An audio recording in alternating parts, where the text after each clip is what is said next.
pour cette deuxième table ronde, donc nous allons essayer de partager ensemble quelques actions qui ont été mises en place dans des établissements et structures.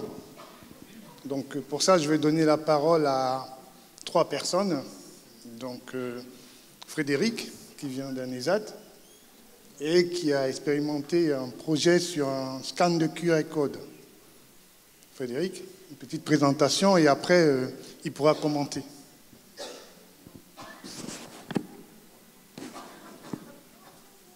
Salut Megan, est-ce que tu pourrais nous montrer comment on monte la référence FR96, s'il te plaît? Bien sûr, pas de soucis.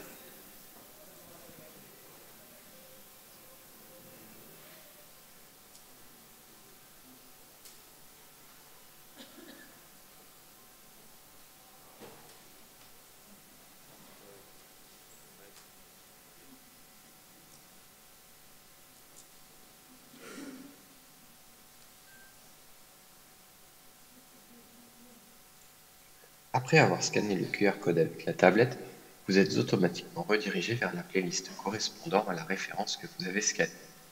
C'est YouTube qui sert de plateforme de stockage vidéo. Si on peut s'interroger sur la confidentialité, il faut savoir que vous ne pouvez accéder à la vidéo seulement si vous avez l'URL de celle-ci. Ainsi, si vous tapez ProLine dans la barre de recherche YouTube, vous ne trouverez rien. Enfin, un QR code est mis en place pour chaque playlist. Ces playlists correspondent à une chaîne de montage sur laquelle travaille une personne accompagnée. L'intérêt, être un outil facilitateur d'apprentissage, accorder de l'autonomie dans l'apprentissage, s'affranchir de l'obstacle de la lecture et développer un format familier pour les travailleurs.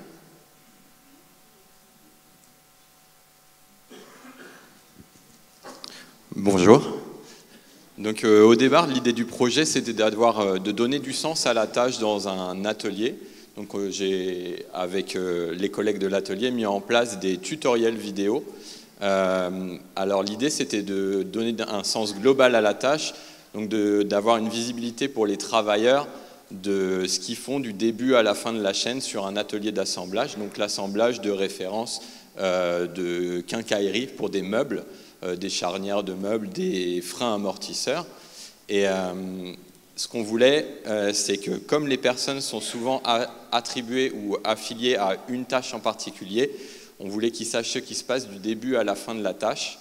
L'idée, c'était aussi d'assister le moniteur d'atelier, pas de le remplacer, mais de l'assister dans son côté formatif, en ajoutant le format vidéo, qui est un format plutôt ludique pour les personnes et adapté aux non-lecteurs.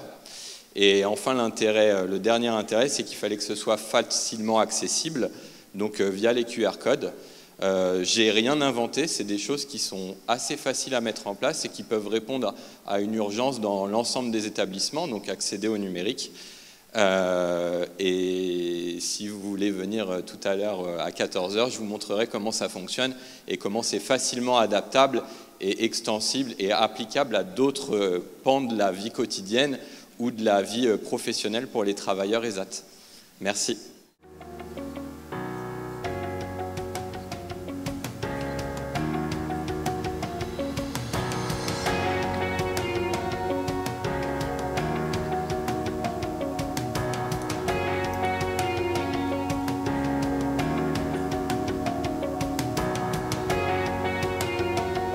Nous adaptons notre rythme de travail au rythme de chacun, c'est 65 modèles horaires qui cohabitent. Nous sommes également un ESAT 2.0. Chaque professionnel utilise une tablette numérique au quotidien. Une tablette au service de son pouvoir d'agir dans l'établissement et au-delà, un outil favorisant l'apprentissage. Cet outil numérique, c'est une véritable passerelle vers la citoyenneté, l'accès à la santé, le loisir et des démarches administratives qui sont évidemment facilitées.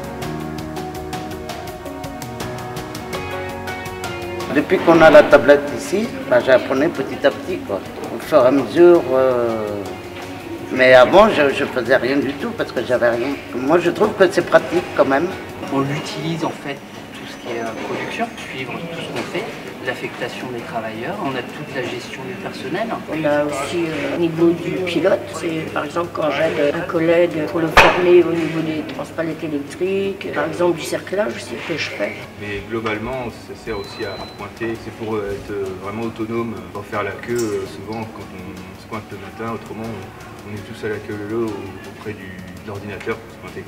Et c'est un très bon outil en fait pour évoluer et pas oublier certaines choses en fait. Parce que certaines personnes aussi étaient un peu comme moi réticentes parce que le numérique ça leur parlait pas non plus. Ils ont mis un certain temps, les personnes qui étaient un peu réfractaires, maintenant ils sont super contents du numérique en fait.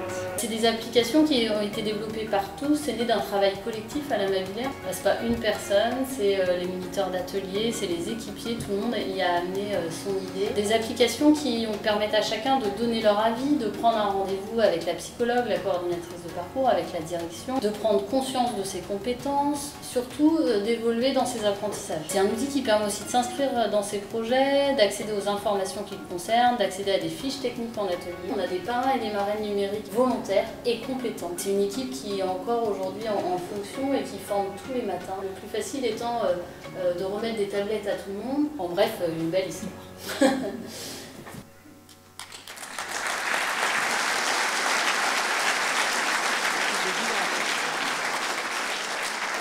Bonjour à tous, Christophe, moniteur d'atelier au sein des ateliers de la Mabilaire. Donc on a mis en place une tablette numérique avec différentes applications pour donner le pouvoir d'agir en fait aux travailleurs au sein de l'établissement. Donc comme vous avez vu dans la vidéo, ils peuvent faire quand même beaucoup de choses avec leur tablette. Donc ils l'ont à un usage personnel et professionnel. C'est un cadeau qu'on leur a fait. Et donc le soir, ils l'emmènent chez eux. Le matin, ils la ramènent aux ateliers. Ils vont pouvoir pointer avec. Ça nous permet de suivre tous nos modèles horaires qu'on a au sein de l'atelier. Ils ont accès à leur agenda, à toutes les prises de rendez-vous qu'ils vont avoir. Donc d'ailleurs, ils prennent des rendez-vous, que ce soit avec la psychologue, avec la direction et avec notre chargé de projet. Donc ils ont accès à tous leurs documents personnels. On a fait un sorte de petit coffre-fort où il y a tous leurs documents médicaux, les contacts, ils ont accès à tout ça. Et du côté professionnel, ils vont avoir accès donc à un tableau des compétences qu'on a créé au sein des ateliers et ils vont pouvoir suivre tout leur système d'apprentissage grâce à l'accès de dictatoriel qu'on a créé au sein des ateliers. Bonjour, Régis Alvin, donc chargé des projets, notamment européens au Papillon Blanc de Lille.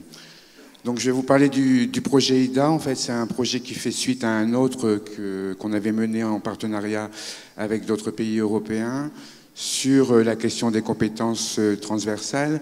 Et on s'est rendu compte que pour avancer, il fallait obligatoirement aborder les compétences numériques des personnes en situation de handicap intellectuel et qu'il n'existait pratiquement rien dans la mesure où il existait des choses par rapport au déficit sensoriel, par exemple, ou moteur, mais pas par rapport à la déficience intellectuelle.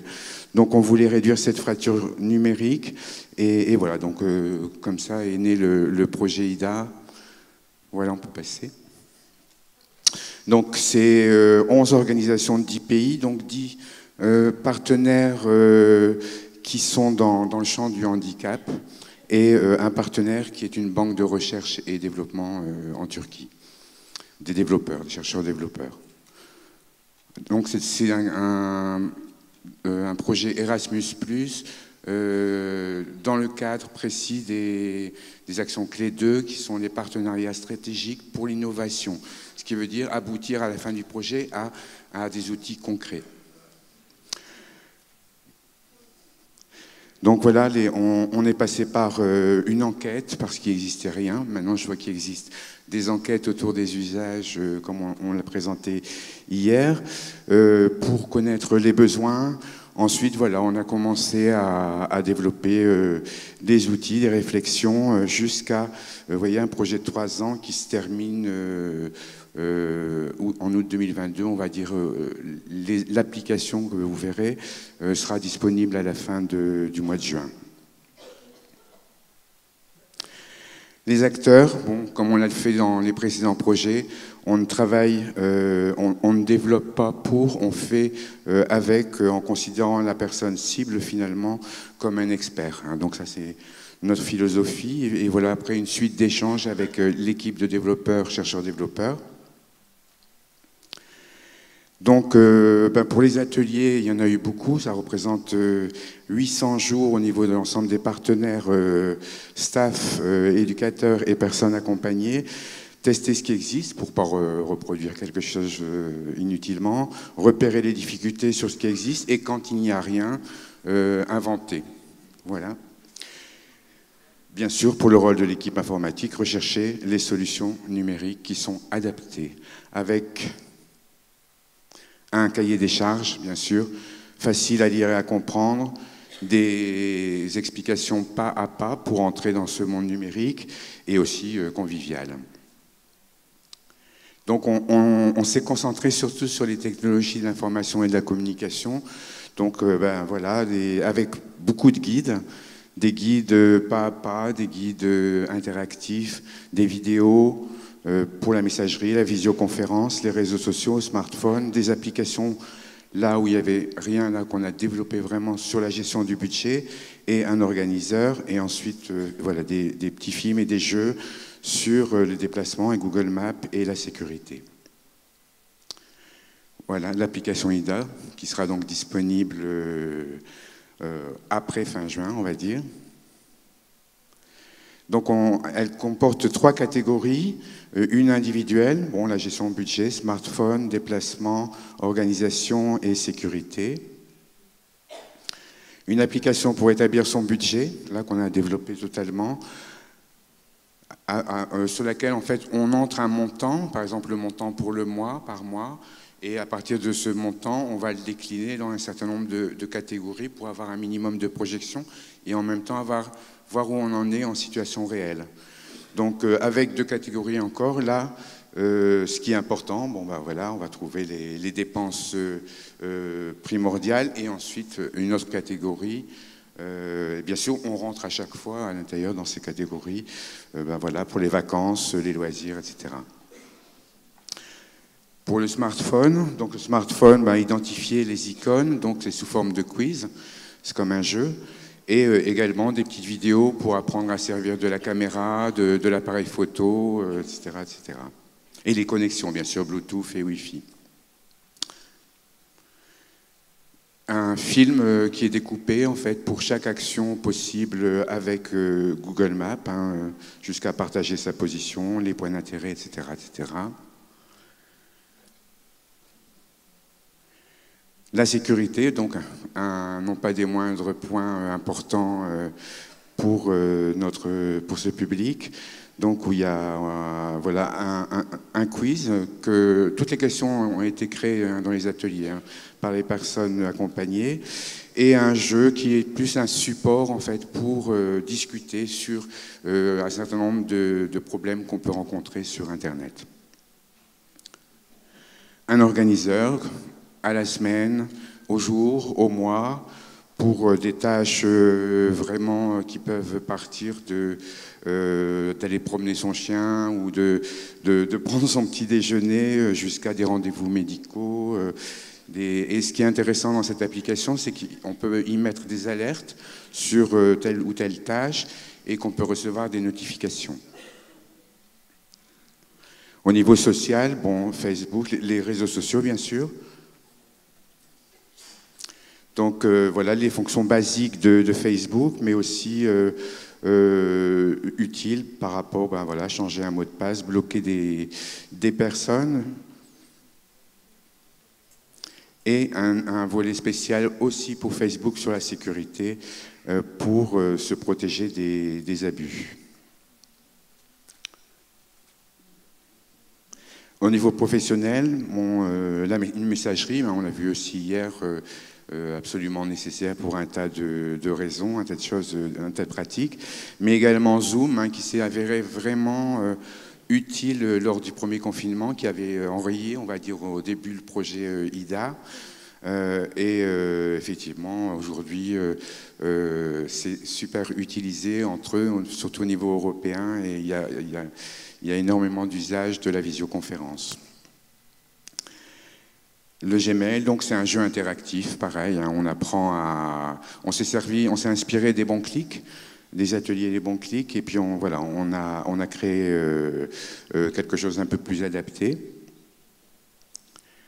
Zoom, donc toutes les fonctions quasiment qu'on retrouve dans la visioconférence. Juste une précision pour dire qu'on a dû se mettre d'accord à un niveau européen, comme on était ces 10 pays différents, pour choisir telle ou telle application de visio, par exemple, la plus utilisée, commune entre chaque pays, mais ce qu'on y apprend est souvent transférable dans d'autres applications. Voilà, donc je remercie une fois de plus Différents et Compétents de nous avoir invités, en espérant, voilà, parce que ça donne une bonne tribune pour faire connaître ce projet. Et j'espère que un maximum d'entre vous pourront l'utiliser pour faire les premiers pas dans le monde du numérique. Merci.